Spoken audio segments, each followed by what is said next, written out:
Revenge films. This is a story about something that happened to me at work. We were looking for a business partner. One of our candidates was this company called A. We were planning to outsource some of our work to them. The founder of our company was friends with the father of the CEO of A. Apparently, he helped him out when he was starting up his company. They said they had about 5 members on their team. They all had years of experience in this field. We were hoping to make things more efficient. And they said they were hiring some new people too, so things were looking good. So my boss and I went to go see them for a meeting. We were meeting with the CEO himself. When we got there, the CEO and this other woman greeted us. Their names were Albert and Blair. Albert seemed really nice, and Blair was the same age as me, so we got along just fine. The meeting went well. I liked them, and I was looking forward to working with them. And my boss felt the same way. So we headed back to our office. That day, we were all working late. Then my phone rang. It was Blair's colleague, Claire. I had no idea who she was.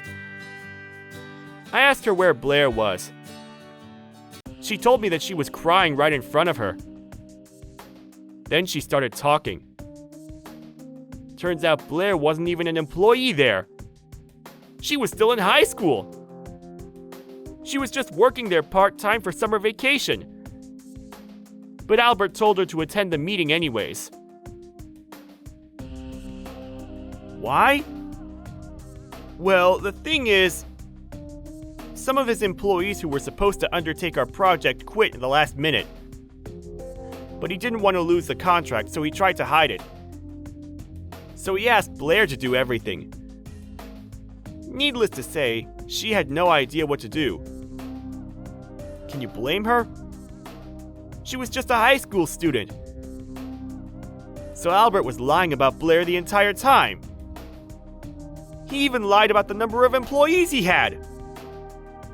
We were speechless. We didn't really know what to do. My boss seemed confused too. Then one of my colleagues said, "Wait, you said A-Call, right? I think a friend of mine works there." He used to work there, so he had a lot of friends at A. So he called one of his friends up and asked him what was going on.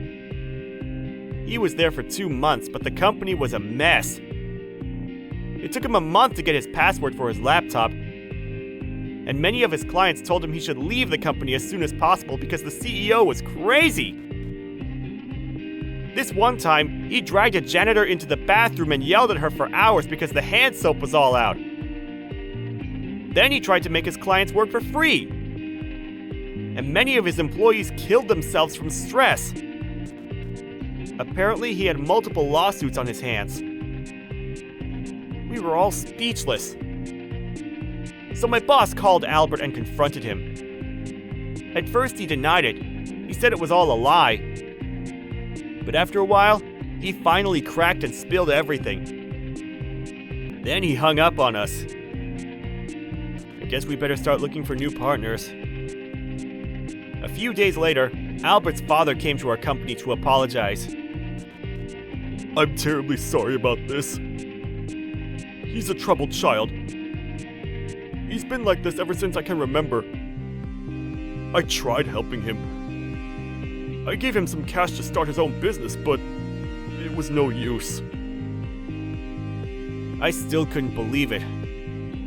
I mean, people were dead because of him. And if we didn't find out about this, we would have signed with him. It was a terrifying thought. He was the founder's son, so we thought he was a decent person. But I guess we were wrong. Also, he wasn't even paying Blair. I felt so bad for her. I'll handle this, dear. Don't worry. Luckily, one of my colleagues helped her out and set things straight. How can he take advantage of a kid? Unbelievable! Anyways, she came over to see us with her parents a few days later. I'm so sorry. She kept apologizing to us, but none of this was her fault. So we told her not to worry. She said Albert made her work 7 hours straight every day. This was her first job ever, so she didn't know any better, I guess. She liked to draw, so she wanted to get an iPad. That's why she decided to get a job. She wanted to pay for her stuff with her own money. But Albert made her life a living hell. He yelled at her for everything. What was wrong with this guy? If anyone did that to me, I would have quit in a day. I'm actually impressed that she lasted a whole week. But his dad seemed like a decent person. So what happened? But then it all started to make sense. His dad was a very smart man, but he was very strict. He yelled at him for everything. He even got physical from time to time. And he made his wife go in and out of the house from the back door only. He was an abusive husband. He even made his son live out on the streets for a few days to teach him about the importance of money. This guy was insane. I can't believe our founder was friends with this guy. I guess you can't judge a book by its cover. After that, our company sued them for damages. Their contract was full of lies, and they caused us a lot of trouble. So we had a pretty solid case against them.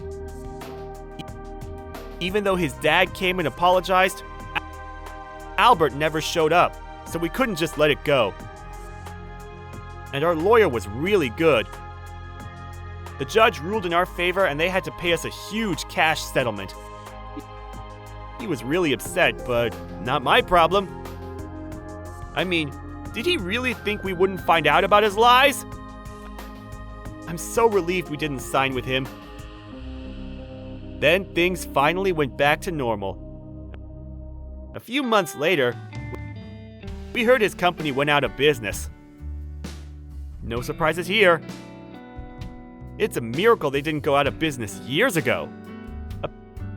Apparently, he had to pay the family members of his former employees who killed themselves. He had no choice but to go bankrupt. After he lost everything, he went crazy and got thrown into a mental institution. I guess he got what he deserved. Oh well, I'm just glad it's all over. Time to get back to work. How was today's video? If you enjoyed it, please subscribe, like, and leave a comment. Stay tuned for more.